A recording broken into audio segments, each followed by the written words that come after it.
Hello, everyone. I hope you're all doing well. Hello. Hello. I would like to begin by introducing Dr. Bianca, who will be leading today's session.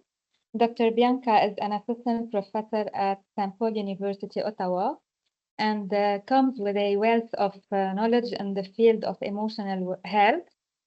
So today, she will be sharing her expertise on the important topic of emotional connection for resilience during times of trauma. Thank you. It's such a privilege to be with you today. And thank you everyone for joining me and thank you for the invitation. I'm going to start sharing if that's okay. And please let me know if you can see my presentation. Yes, we can see it. I will go through my presentation for about, I would say, 40 minutes, and then I would invite you to do a practice with me today and an exercise. And I'm also open to your questions or comments. So the topic for today is emotional connection for resilience during times of trauma. And I'm going to start with a poem that I would like to share with you. My soul tells me we were all broken from the same nameless heart, and every living thing wakes with a piece of that original heart aching its way into blossom. This is why we know each other below our strangeness, why when we fall we lift each other, or when in pain we hold each other, why when sudden with joy we dance together. Life is the many pieces of that great heart loving itself back together.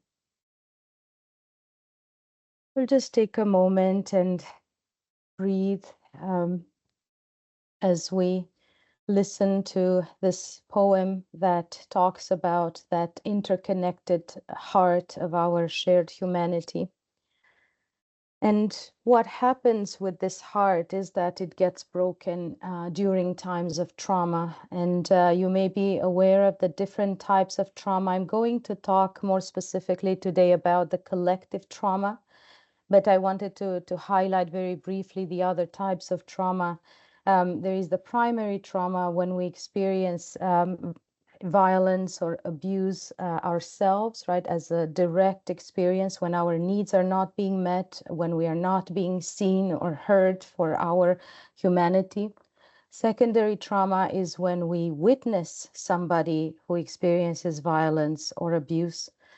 The vicarious trauma is for people who work with those who have experienced violence, so frontline workers, social workers, therapists, doctors and nurses, so people who work with others in experiences of suffering. Intergenerational trauma is the transmission of different patterns of trauma adaptations when our parents and grandparents and our ancestors have gone through major experiences of violence. And collective trauma is when a large group of people or a nation or a religious group experiences a form of violence, war, or abuse. This is a pattern in which our sense of being a collective is shaken. And the definition of collective trauma is this gradual realization that the community no longer exists as an effective source of support and that an important part of the self has disappeared. So collective trauma has impact on our capacity to relate to each other. The I continue to exist, though damaged and maybe even permanently changed. You continue to exist, though distant and hard to relate to. But we no longer exist as a connected pair or as linked cells in a larger communal body. So what happens in collective trauma is that those links, those connections that tie each other together, that make us experience a sense of belonging and shared humanity, they are broken because the I, the person changes, right, becomes mistrustful of reality, and the other person is seen in a different way. So that relationality is destroyed during times of collective trauma. And a more specific definition of collective trauma is that it's the shared injuries to a population's social, cultural, and physical ecologies.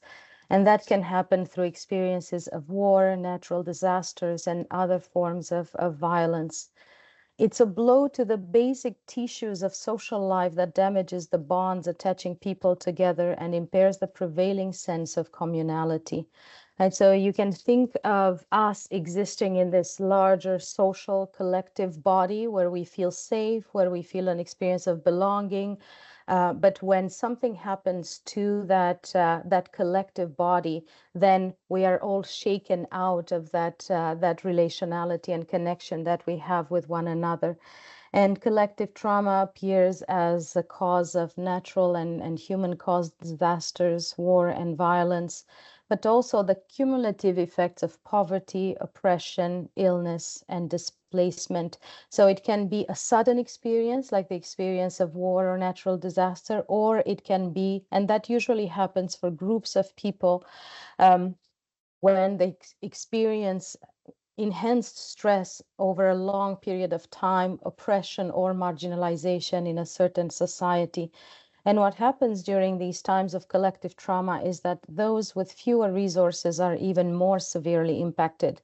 So the more marginalized you are in a society, the more likely you are to feel the effects of trauma, as we see in times of, during COVID, as we've seen in times of war as well.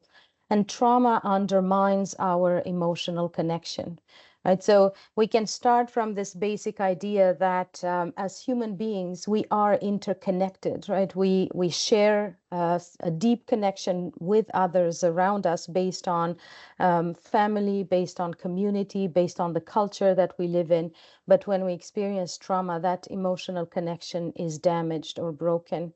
And I rely some of my reflections today on Thomas Hübel's work on collective trauma. If you know his work, he has every year a collective trauma summit that is very interesting in terms of exploring the possibilities that exist to heal collective trauma. So I will go now a little bit deeper into explaining what happens with that emotional connection. Why is it damaged? And in our day-to-day life, we have two different states of our nervous system. We have a reactive state when we are in a state of fear, when we don't feel safe, when we don't feel belonging, when we don't feel dignity. This is when our embodied system moves into the fight, flight, freeze, or appease, which are the four main responses to trauma. And these states create a sense of isolation. So what they cause is this emotional numbness. We disconnect from emotions and we disconnect from other people in a fear state, in a reactive state. And that, I would say, contributes to a lot of suffering, and it can then lead over long term to mental health illness because we lose the sources of our soul nourishment, which is that deep connection to oneself, to others, and to the spirit or to the world. The other state is the receptive state. When we feel connected, when we feel compassion, joy, and attachment with other people, when we belong and we are feeling safe. This is when it's almost like you can feel that your body relaxes in a receptive state and you're much more open to feeling others, to connecting with them, to responding to them, and thus contributing to that healthy social body, but also to our own mental health. And in order to understand how emotions work with these two different reactive states, that's why we call emotions positive and negative. So positive emotions are related to the connected states or to the receptive states, and negative emotions are connected to reactive states. When we react to the world, they give us information. So emotions are bridges between mind, body, and the world. this is what they are, a source of information. They tell our body, is it safe for me to be here? Is it okay for me to be here? Does it feel good for me to be here in this experience with these people? So it is an information that is transmitted by the body. So our nervous system perceives our environment at any given moment. And it's based on a physiological response to a stimulation. So emotions have this physiological response, right? The states in our body, we feel sensations, our our heart rhythm can change as well. Our breathing changes when we experience certain emotions.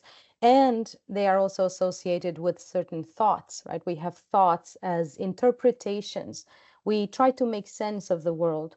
And this is why you have the E as the external and motion movement. It's that emotions give us information about that constant interaction between our embodied system as individuals and the larger social body of the world. So emotions have these two functions that are related to the reactive and receptive state, to regulate the internal state of the body to ensure our survival. This is what they do. They are an evolutionary survival mechanism and maintain our integrity. They also connect us to others and to the world. Now, let's say in a normal experience, when there is no trauma, when there is no extreme stress in our experience, the emotion lasts a few minutes and unfolds in 3 stages. There is a charge, right? There is a certain energy in the body, a tension, and a discharge.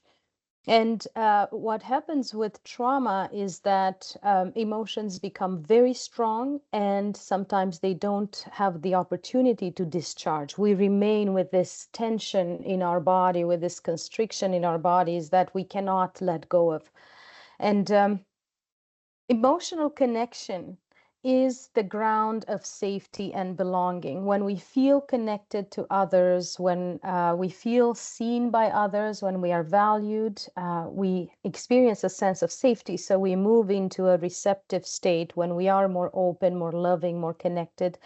And we also experience a sense of belonging when we feel ourselves to be that part of the social body. So I would like to speak about 4 different aspects of connection.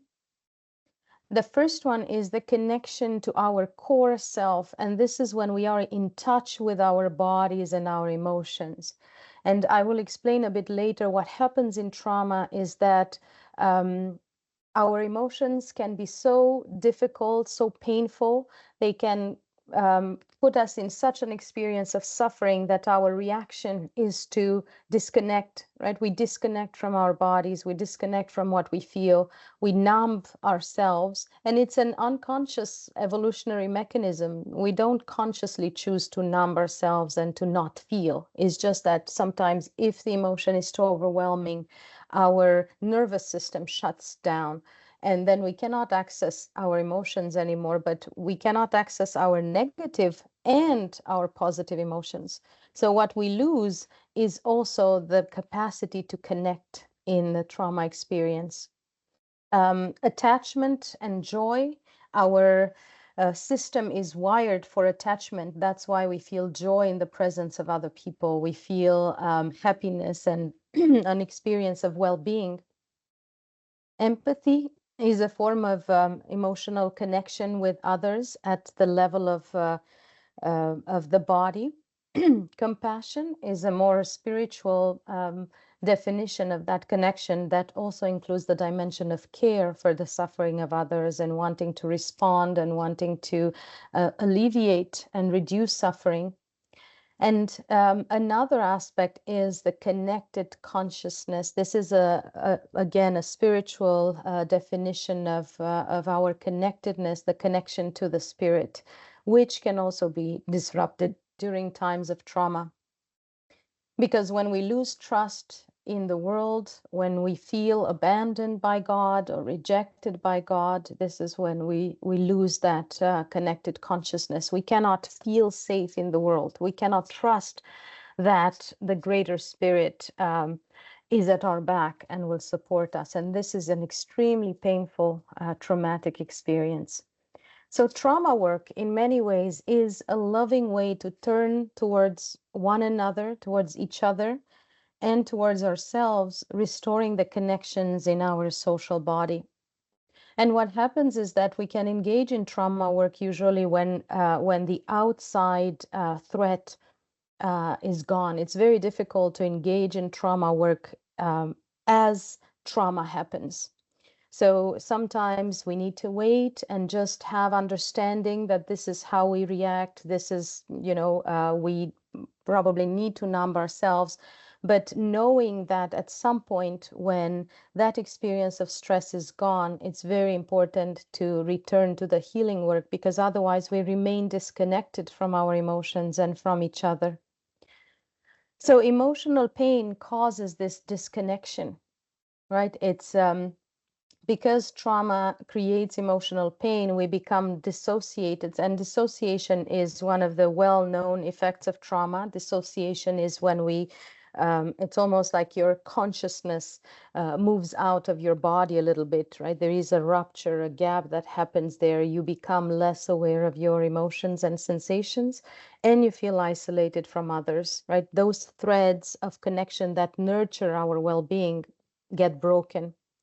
So we shut down because we try to control our fear and our pain with our minds, right? And then we move into an effort to control our anxiety. But the more we try to control it, the more anxious we become, because well-being and the experience of safety and belonging comes from emotional connection. It doesn't come from control. It's just a sort of a reaction that we think will save us.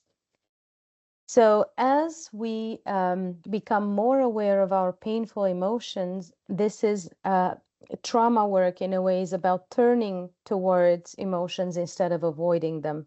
And this is what I would like to highlight. It's very difficult to turn towards emotions as we are in a trauma reaction, because all the efforts of our bodies are to disconnect, right? I just want to be out of this. I want to numb myself. I want to find a way out. But understanding that in order to heal, in order to reconnect, in order to come back into that river of life and connection with others, it's important to eventually turn towards emotions. And we can do that when we have safe relationships or safe spaces. And that's why sometimes if we cannot have safe spaces, we can at least rely on safe relationships, having at least a trusted friend, having at least a trusted mentor who can hear us and with whom we can share how we feel. It's very important to create connection, which then will feed our well-being.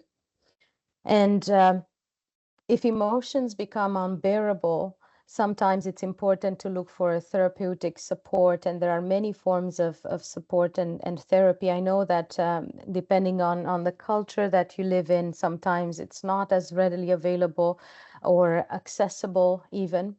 A few methods that are very well known to help with trauma work is the compassionate inquiry. Dr. Gabor Mate in Canada has worked a lot with this specific method.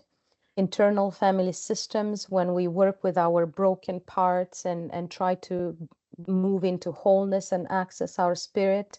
Somatic experiencing, when we work with the body, and in therapy, and we reconnect to our sensations and emotions. Family constellations, this is useful for intergenerational trauma, when and you can check out these methods. Sometimes you may find a counselor online if that's possible for you.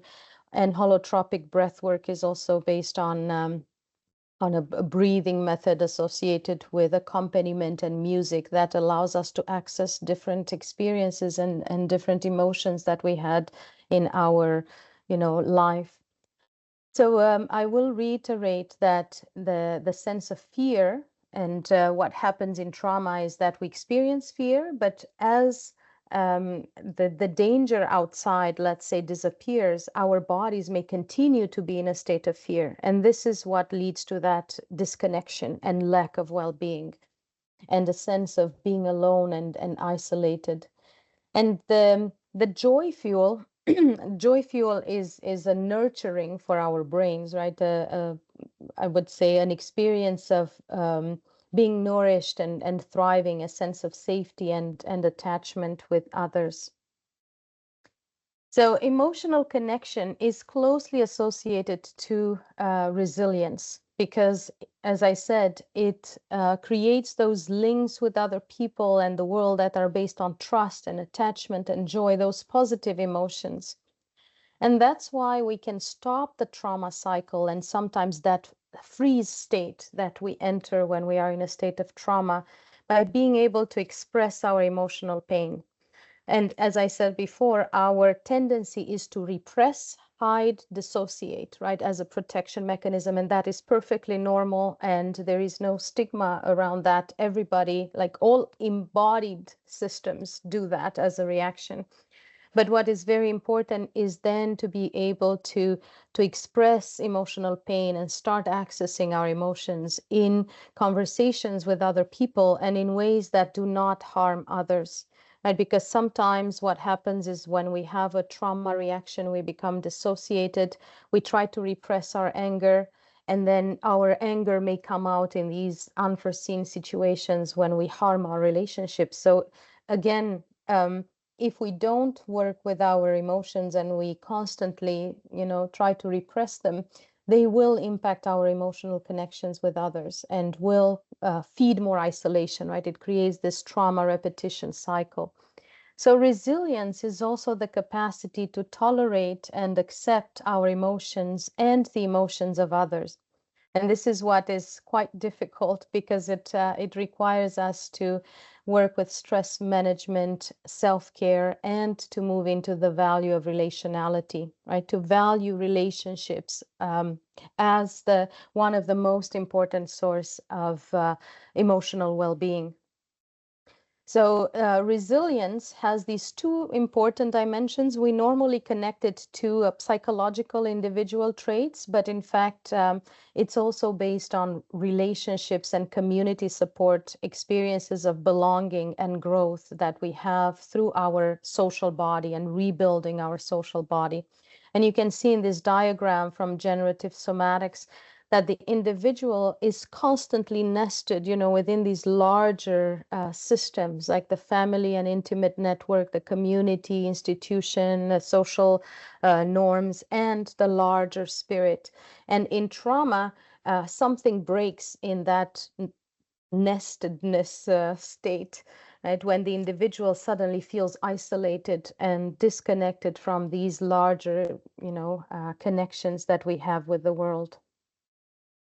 And I wanted to speak a little bit about that connected consciousness, the spiritual aspect of connectedness.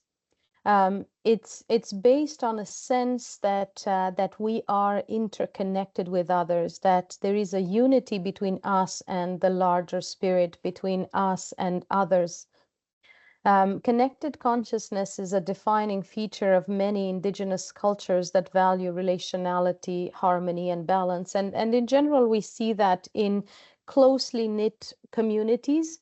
But as I said, when communities experience collective trauma, that sense of connected consciousness gets broken. People start feeling that they are isolated, they are alone, they are in states of fear. It's very difficult to really feel that sense of openness and safety, that you are part of the world, that you are one with the world.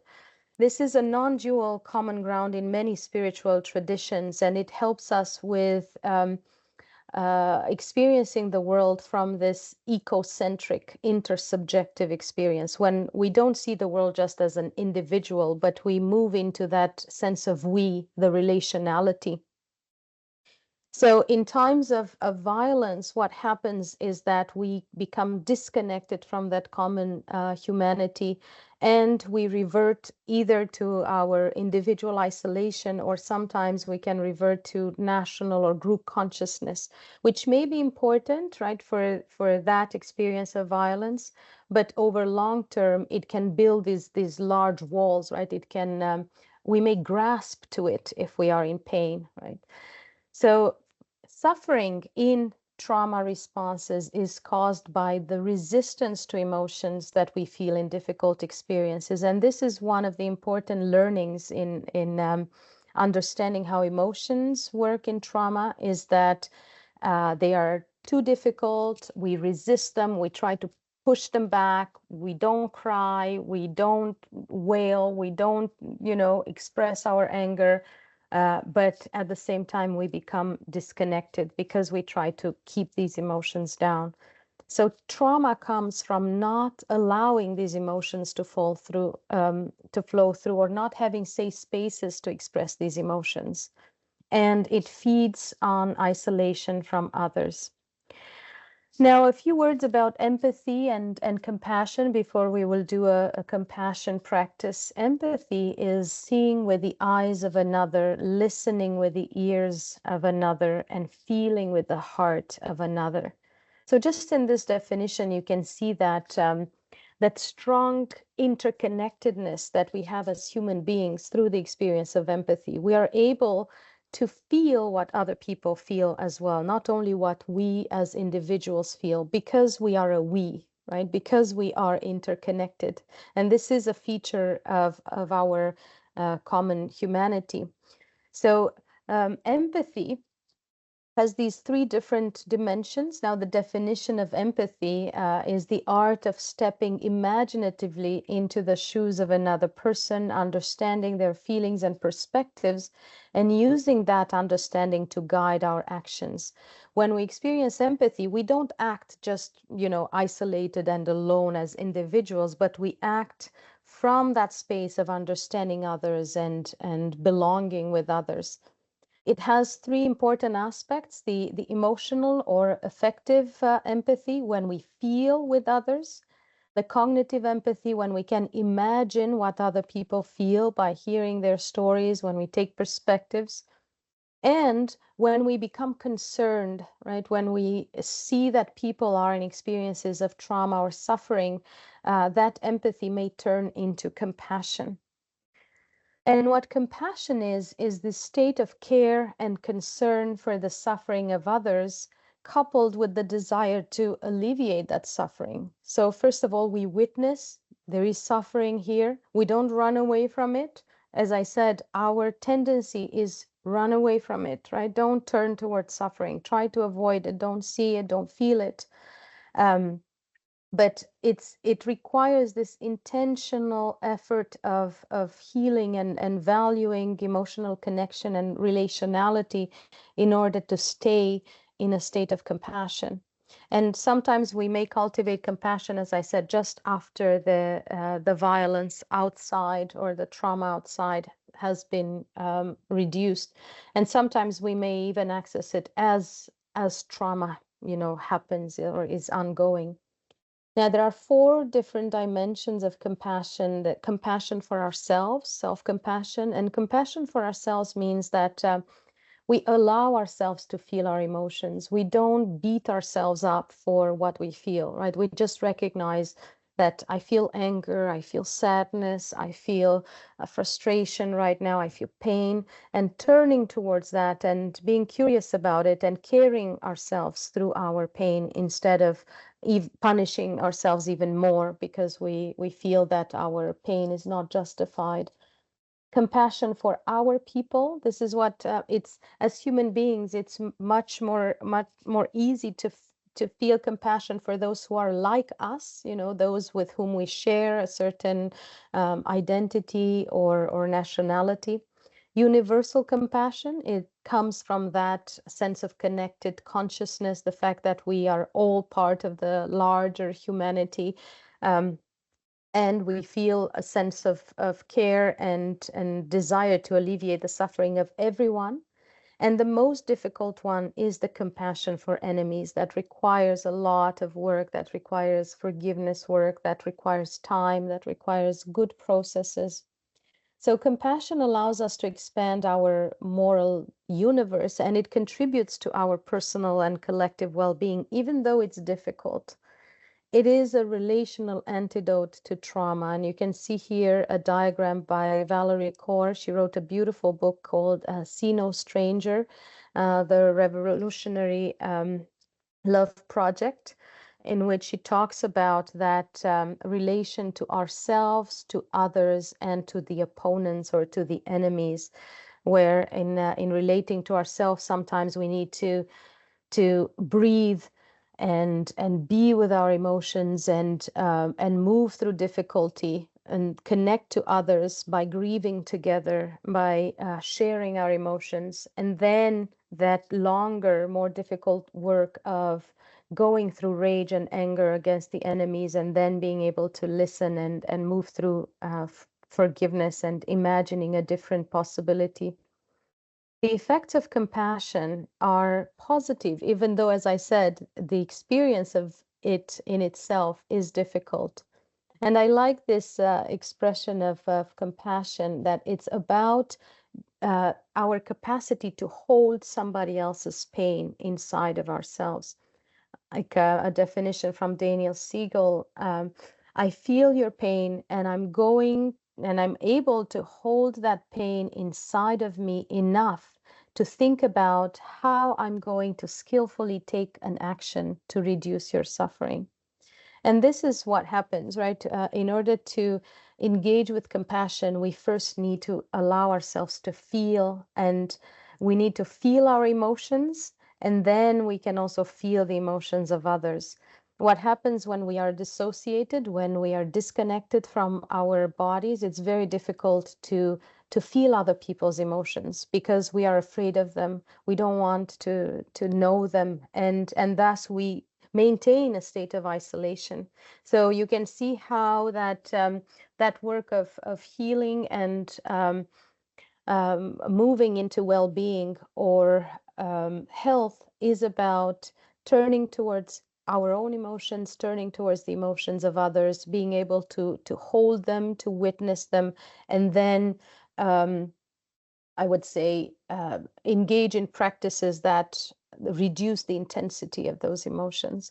The effects of compassion are a state of emotional balance, right? And equanimity is a sense of acceptance, right? Instead of being in a fighting mode, rejecting, trying to run away, we move into a state of acceptance of both positive and negative emotions. It contributes to a sense of meaning and purpose, and it gives us experiences of joy and safety. There is a beautiful documentary about the friendship between Dalai Lama and Desmond Tutu that is called Joy, and it is about the importance of being with one another, being deeply connected with each other in order to experience that sense of joy, compassion, and emotional connection.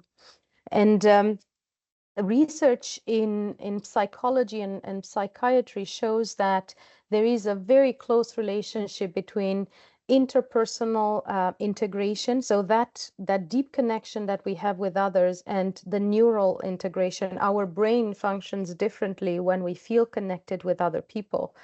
And so you can see how this can create a dynamic that is positive when we become more integrated in ourselves, right? We experience more well-being, we are more whole, and then we can also engage in deeper, stronger relationships. And I wanted to share one advice or practice that is about emotional first aid for shock trauma.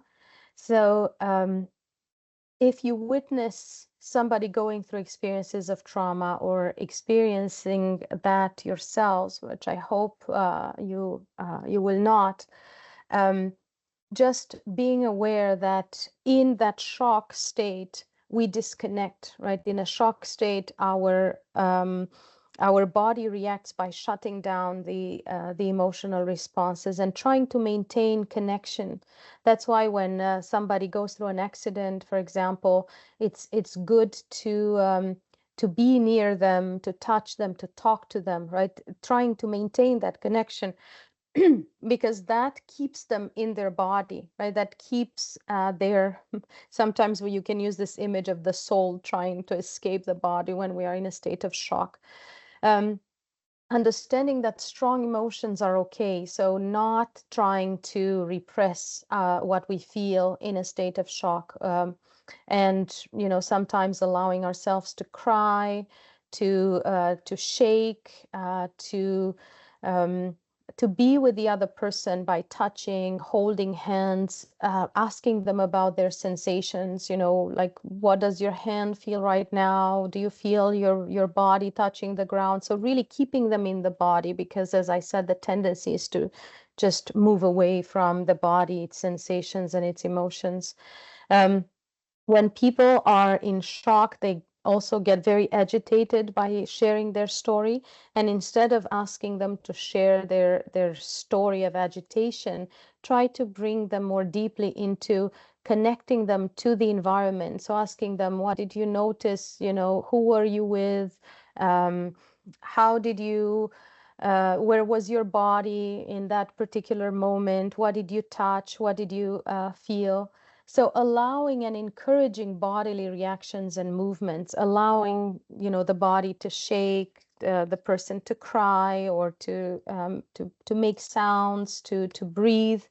So instead of trying to bring them back immediately into what we call the normal state, because that creates a second shock in the body by shutting down the emotional system.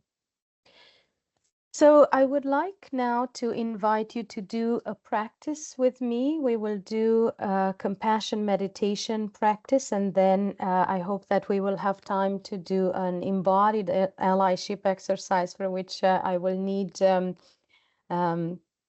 volunteers. I hope that that you can help me with that exercise. But first, I will invite you to check with your bodies, and we'll do a compassion meditation for a few minutes. And you can take a deeper breath, noticing how your feet touch the ground. You're welcome to lower your gaze or close your eyes if that feels okay for you.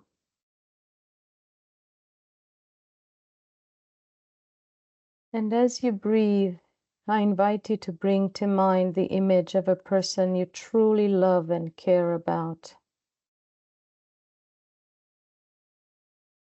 Just bring them in your mind's eye, in your imagination. Imagine that they are with you in this room, in this place where you are right now.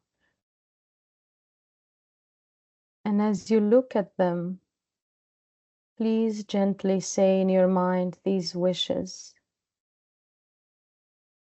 May you be happy. May you be well. May you be free from suffering. May you experience joy.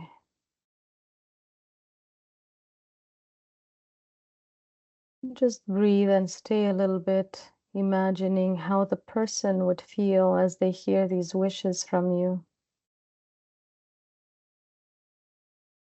and what you feel in sharing these wishes towards a person you love.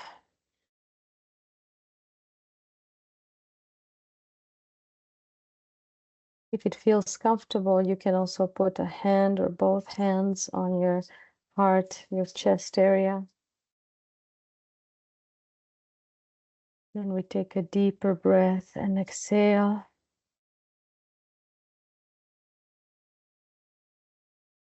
And now we turn towards ourselves, directing these wishes towards ourselves, having compassion for our own suffering, and directing these wishes to ourselves. May I be happy.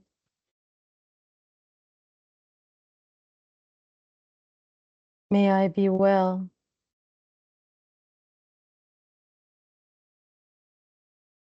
May I be free from suffering.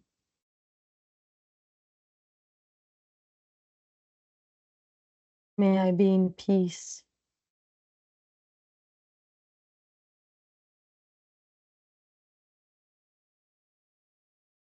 And take a deeper breath and just feel how that feels in your body.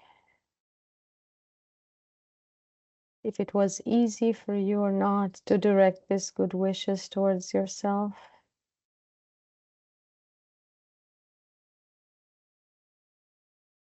Now we take a deeper breath and exhale.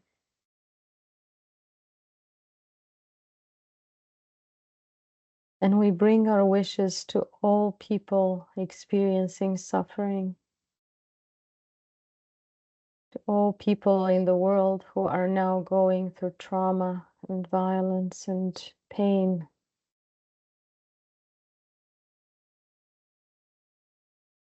It's difficult to hold that in our hearts. Um,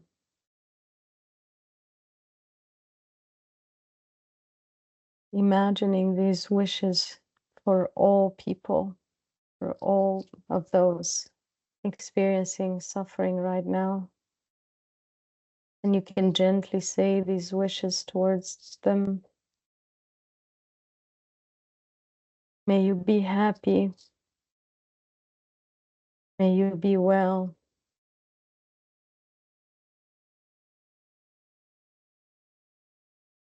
May you be free from suffering.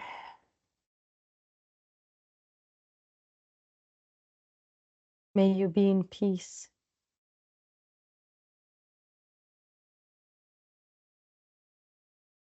And you can take a deeper breath.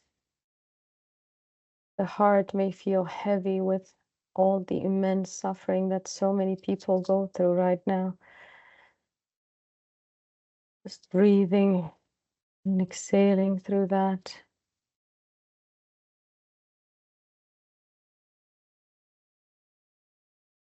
And keeping our good wishes towards our loved ones, ourselves, and all beings.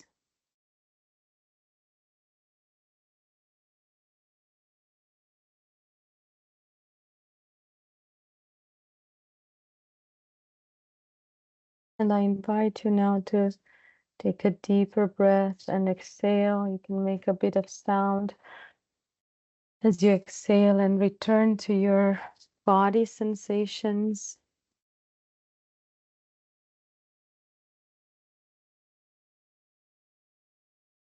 I'm wondering now if I can have 3 volunteers to do an imaginative exercise, because we cannot be in person, so we will do that in our, let's say, embodied imagination. It's an exercise called embodied allyship, and it's about working with others around us to recreate a sense of safety and belonging through this particular exercise. So that requires one person who will place the other two around your body in a particular position. They can be to your left, right, front, or back. And what you would need them to say in order to feel protected, to feel that they are your allies, to feel that you're not alone and isolated in what you're doing.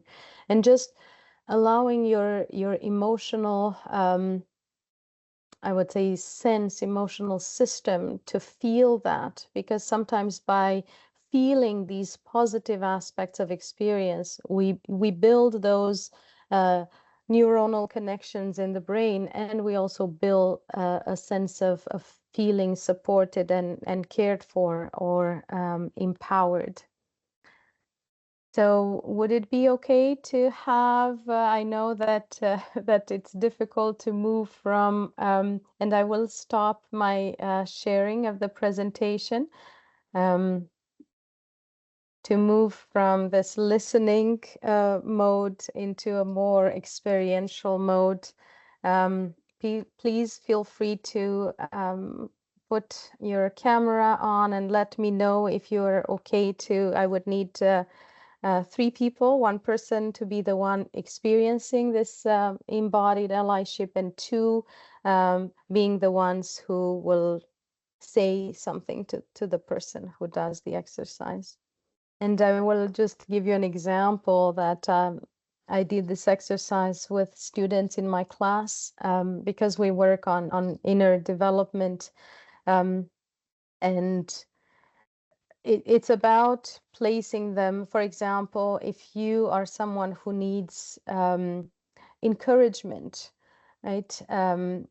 Usually you may place the person in front of you and the person might say, um, you can do this, I'm here with you, we are in this together, you're not alone, right? And just breathing and feeling how that feels in your body as you listen to someone else sharing that. Or you may place a person behind you when you don't feel safe, when you need protection. And what you may want to hear is, you're protected. Don't be afraid. I'm here for you. Right. So just hearing these words shared by someone in an experience of connection will help us move into an embodied experience of emotions and empathy that strengthens our resilience. Or you may want to place the person to your right or to your left and say, we are doing this together, right? We are more powerful together. Um, we can work better together.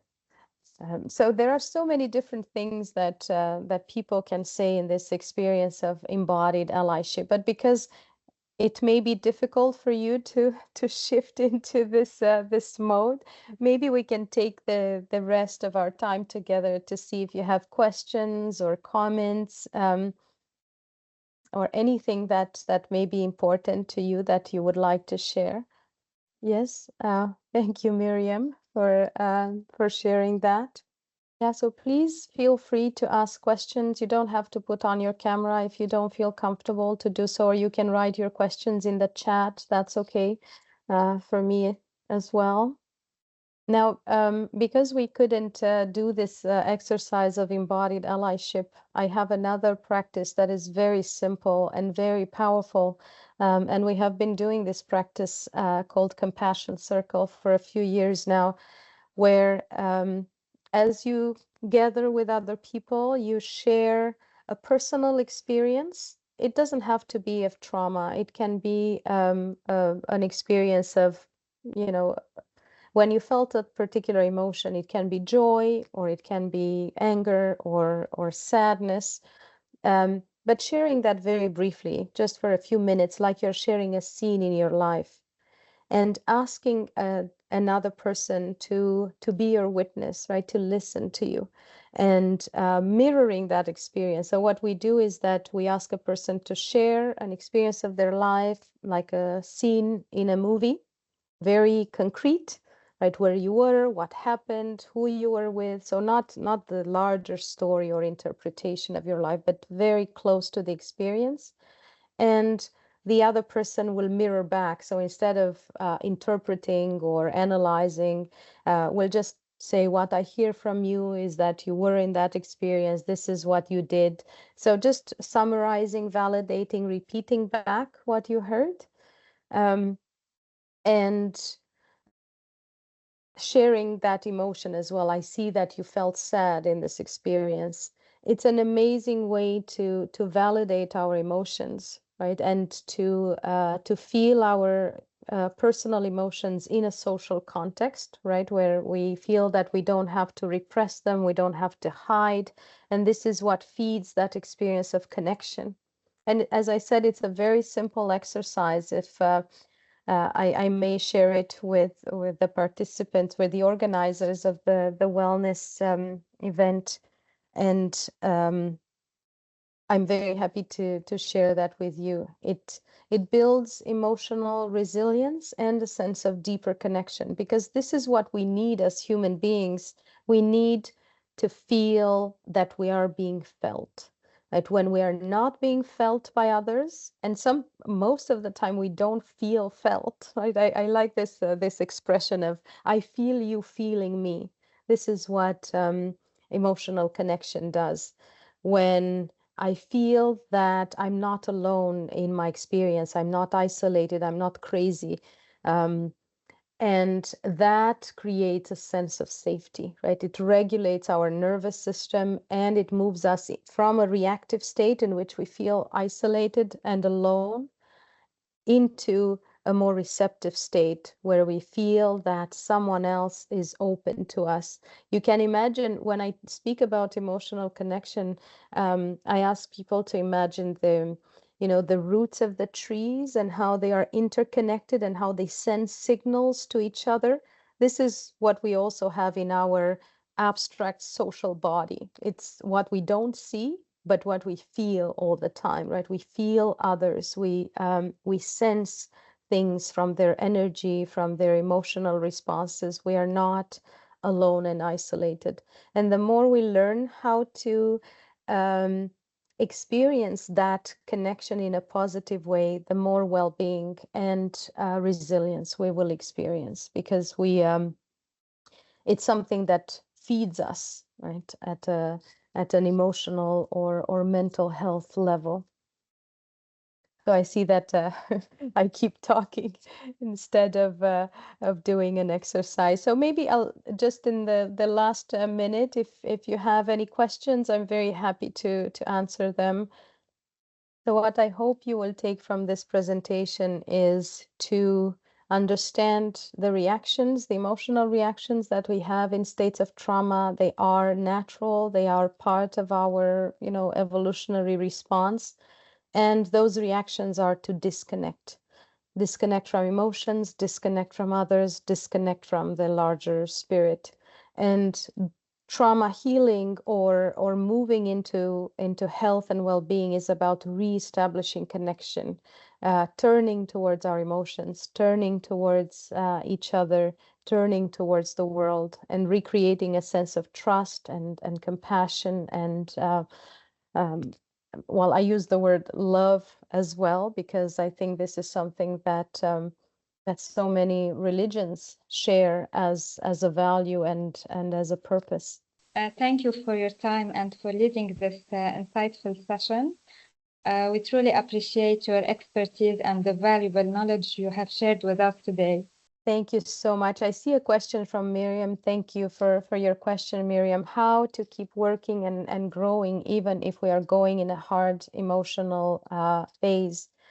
So what happens when we go through difficult emotional phases is, first of all, learning how to move. Emotions have a very intense energy, and sometimes we can release that tension, that energy of emotions by doing sports or dancing or allowing our body, doing yoga or other types of exercises. So really putting our bodies in movement is what tends to release the intensity, because sometimes they're unbearable. And then the second aspect is finding a safe relationship. So a safe relationship can be a friend, a parent, a spouse, someone with whom you can share what you feel. And just by being able to share what you feel, share those difficult emotions, there is something about I would say, the intensity of suffering that gets reduced, right? So movement, safe relationships, these are very, I would say, um, powerful methods or strategies to use as we move through emotional difficulties.